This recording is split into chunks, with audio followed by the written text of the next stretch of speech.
Regarding Dark and Darker stuff, I am in like this weird precarious position because I got sent a piece of information that is pretty large and does not look great. I would love nothing more than for somebody at Iron Mace to respond to it. Okay, so DC Inside is like a Korean Reddit, right? And Iron Mace has a very extensive kind of series of threads that have existed about them that have shit on the game pretty extensively.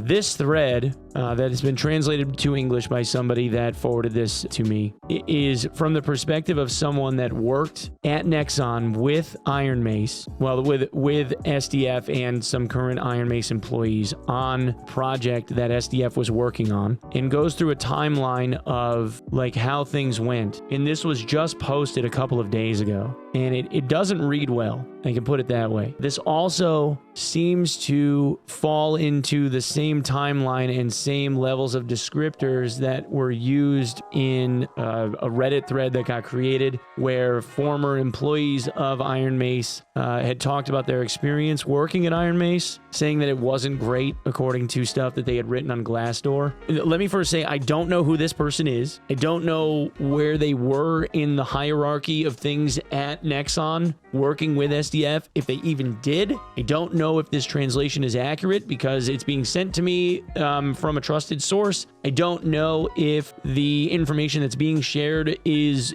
like the real translation of what that thread says, and I can't find the Reddit thread that at one time existed regarding the Glassdoor statements. All of that being what it is, okay?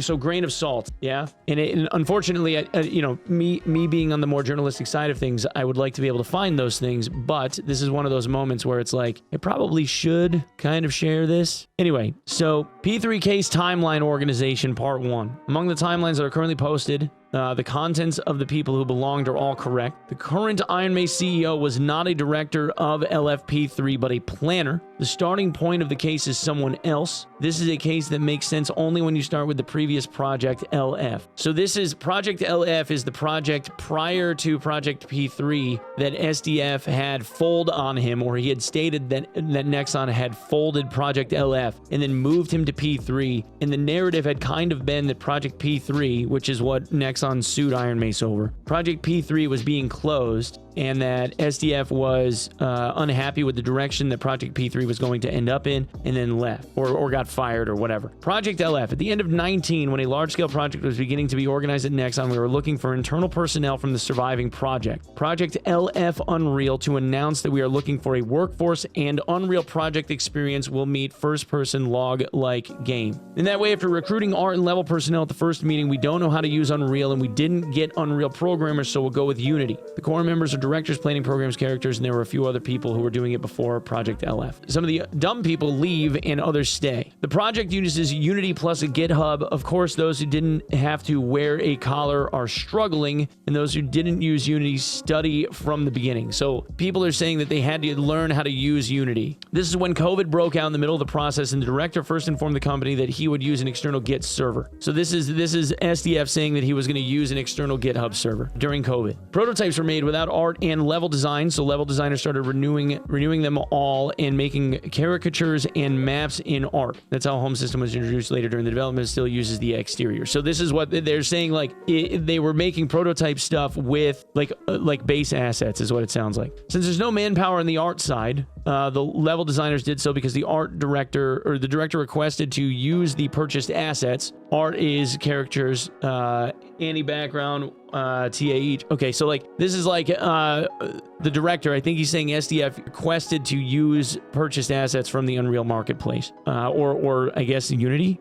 They made it to the pre-production stage for about a year. Drop was decided after the hurdle. So according to Nexon's timeline in their original court filing, the deal was you would get to a certain point where there was like directorial review from like higher ups at Nexon to decide whether or not the game was still going to proceed. They decided to drop the game after they made it to that hurdle, is what it sounds like. At this time, the angry director, meaning SDF, said, let's go out together because we're looking for external companies. Of course, people held out with Anna and failed in the first round. So I don't know what Anna, this held out with. But this fits the timeline of what SDF was saying too. Like the Project LF, I guess in this case they're talking about Project LF was going to fail. They said that they weren't going to continue with the game, and then the project director said, let's leave because we're talking to external companies. At the implementation of a version of Project LF will be displayed at the Nexon Computer Museum. Project LF, you can search for it at the Nexon Computer Museum. Okay, so apparently Project LF is something that you can search. Then the long-awaited P3 incident happens. If you look up to this point, you can see that Iron Mace's interview was wrong. I was told that I started Project P3 with Unreal without art, but this is about LF prototypes, and when I started P3, the core members didn't know how to use Unreal at all.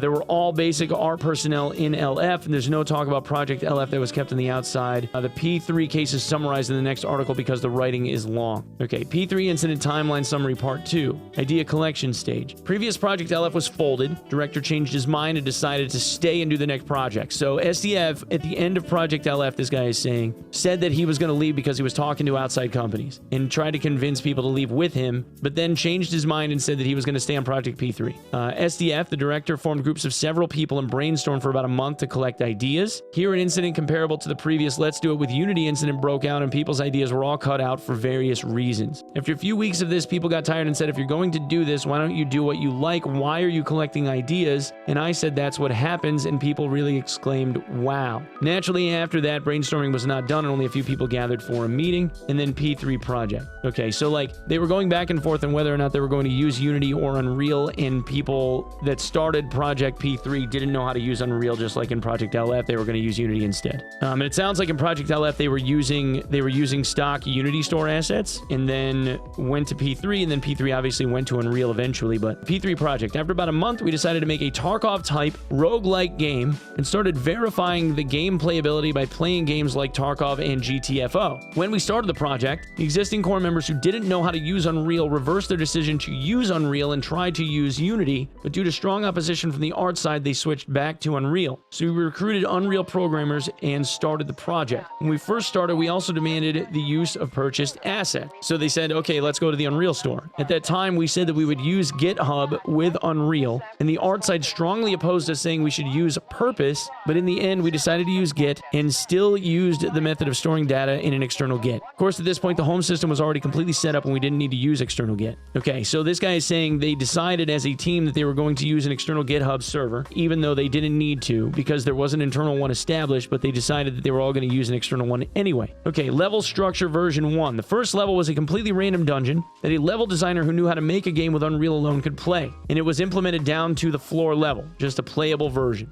Okay, so they had a procedurally randomly generated dungeon. L2, this is a cross-shaped level structure. Level was designed by the level designer and art started to be added. At this time, 2 backgrounds were added and art style of P3 was decided. And the rule was a 1-to-1 battle royale where the final winner was decided by gathering at the center of the cross. At this time, the basic battle system was completed. This version was released level 3. This version was released in the video. So this must be the video that, like the teaser, the short teaser that they did. The map was divided into 4 fixed levels, rotated 90 degrees and connected to each side, and had a boss room in the middle. The level designer made the structure. So that must be the screen caps that we saw, right? Like there was 4 levels around the outside, like a box, and then in the center was a boss arena, and each one was rotated 90 degrees. So it was the same level, just rotated 90 degrees around the outside edge. In this version, almost all the game features were completed, and the art style was almost complete. From this point, purchased assets and newly created assets began to be added. So at this point, Nexon started adding their own stuff on top of the purchase shit. Level 4. So step 4. Based on the structure of each room in level 3,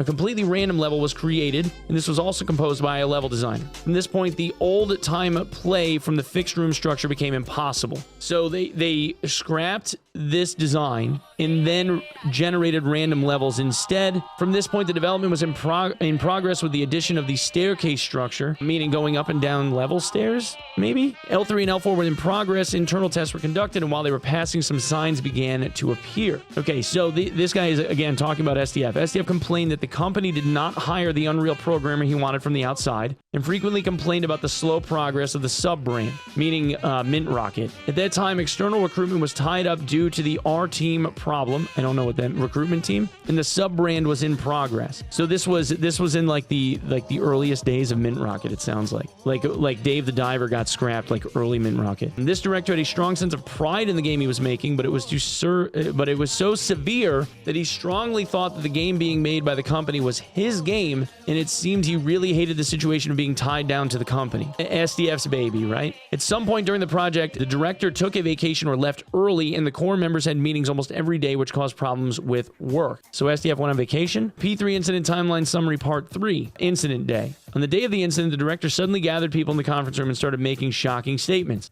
We decided to go out and make a game, so let's go together. We've already secured investment from an outside company, a large company, so we just need to go together. Where is it? LOL. After spewing out such shocking words, he began interviewing each employee who was shocked. He tried to seduce employees by saying things like he had a wide reach while saying something that would be hard to step on. But this seduction continued for about 2 weeks. So this is something that Nexon had said before, where as he was looking to leave, so what this guy's making it sound like is SDF went on vacation, quote unquote vacation, and while he was taking days off, he was having meetings to get outside investment. The belief is that the outside investor is Tencent, by the way, but we don't know if that's actually true, like the larger outside investor. But we know that they've had seed rounds where they've had like large media companies that invested in them. We don't know exactly how much, but we know that they invested. Naturally, the experienced employees knew the consequences of this unprecedented situation and stubbornly refused. Since the parties involved didn't know what kind of problems this situation would cause, they were rather flustered. It was to the point where some people got angry because he called them at home in the middle of the night. So yeah, he was pushing really hard to get people to quit. Naturally, by this point, the company had figured out most of the problems in the incident, and a surprise audit was conducted. Okay, so this is when Nexon heard the rumor and they decided to audit everything. As the audit progressed, the director was dragged away and the team atmosphere became a mess. During the audit, the director's house and external server issue was discovered at the time. So this is the whole thing where he had the external server at his house and he was like moving stuff back and forth, saying that he was working on the game at night, whatever. Later, the story from above with this was temporarily allowed during COVID, but they were surprised that they were still using the external server. It seemed likely they never thought the director would do something like this. Well, I mean, for a while he had permission to be able to do that, and then it didn't get renewed, but he did it for a couple of months after that. Like, we know that from court documents and timeline and stuff. From this point on, all employees were dragged by the audit team and audited. Okay, so this is the only thing that's left from like the criminal side of things that's still like potentially going to be a charge that's going to have to get defended. All the rest of the stuff about data getting stolen, all that other shit was all thrown out on the criminal side, but that's his issue to deal with, I guess. As you can see from the content above, there were so many unprecedented incidents that the timeline was a mess when the incident was first reported because of this reason. Usually when a project is folded, people would resign and settle down, and then they would take away people, but this was the complete opposite. So not only the team members, but also the company were embarrassed. The team was destroyed, the director was disciplined and fired, several people resigned,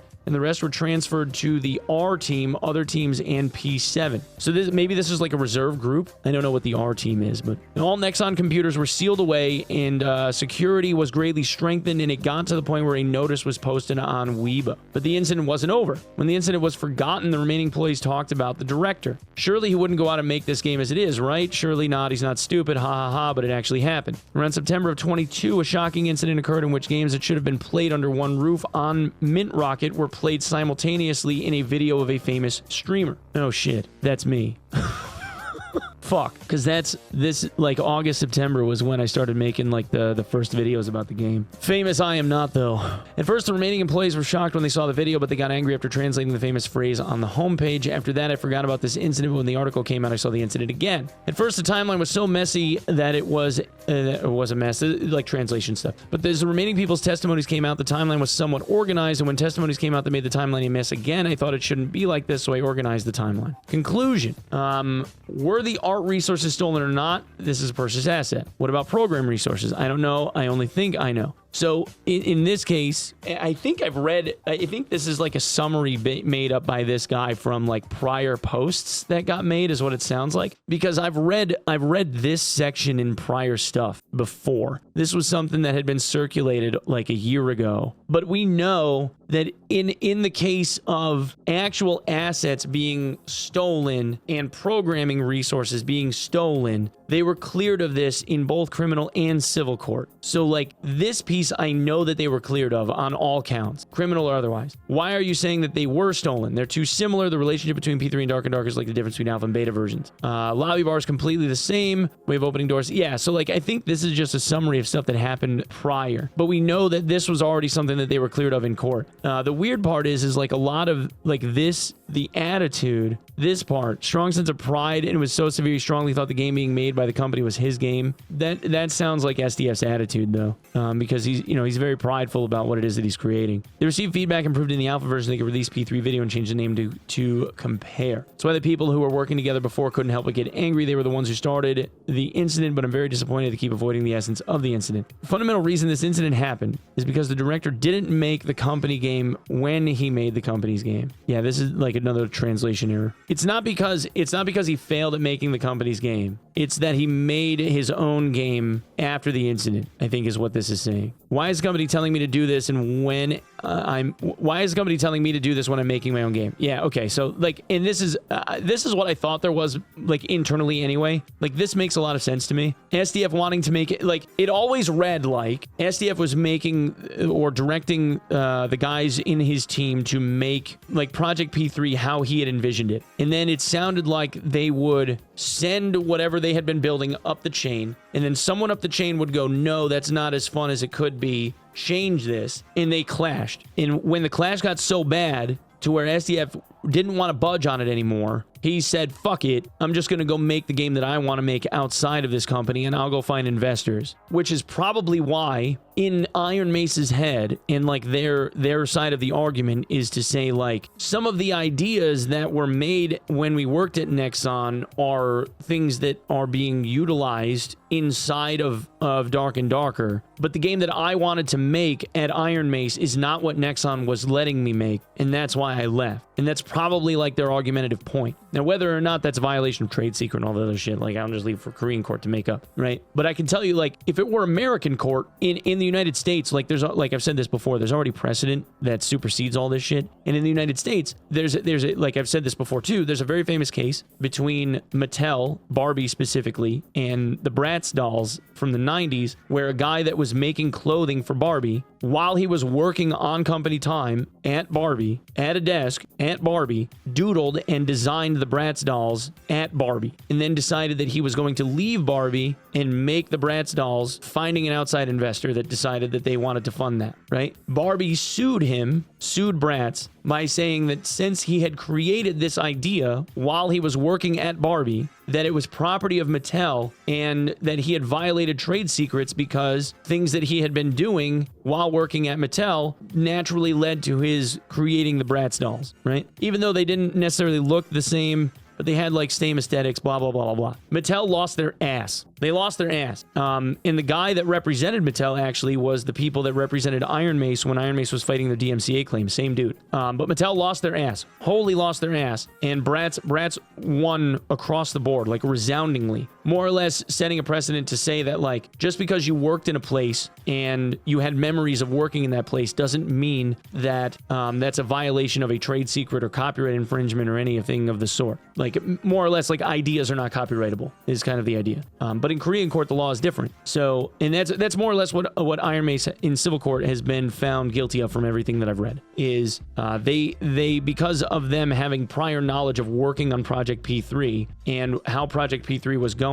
according to like how it was built, that prior knowledge was the thing that made them guilty, because they remembered how certain things were getting made, and the argument was their timeline wouldn't have been as fast had they not remembered what they had done at Nexon, was kind of the idea. So according to Korean law, that's what they are guilty of, and that's why they got fined as much as they have been. Whether or not that ends up getting repaired on appeal, I have no idea. Why is there a fuss when I'm going to make my own game again?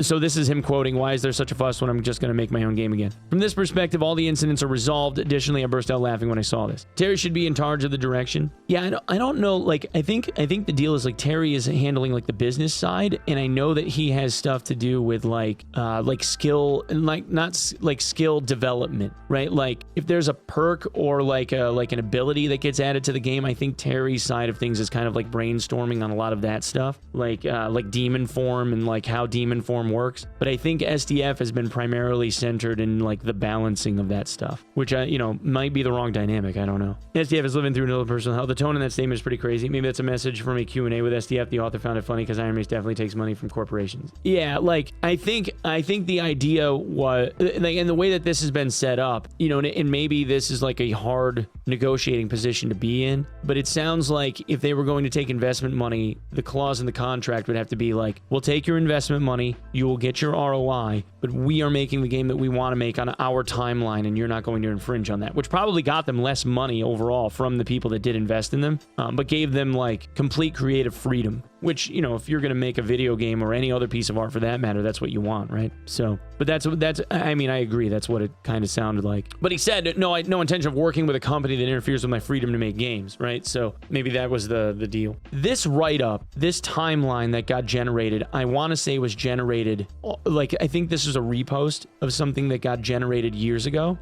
Because I remember reading this in like late 23, early 24, something like that, when like the court case was very much up in the air, maybe tail end of DMCA kind of like time, maybe like early 24. It was like kind of toward the tail end of the DMCA stuff before it ended up back on Steam again. I want to say is when I read this, because it sounds very familiar. But the way that this narrative it kind of goes, it seems more along the lines of like somebody that just really wanted to toe the company line for Nexon, which is fine. And it also is from the perspective of like not knowing what the court case turnout was, which we know that like at least on this side about like theft of actual resources, they were completely cleared of in criminal and civil court. Like all of those counts were completely dismissed, or they were found not guilty of it or whatever, because of like all the forensics stuff that got done. I don't think there's been an outcome on the server side of things yet. But the rest of this, in his attitude and like stuff that they say that he had said and all that, like that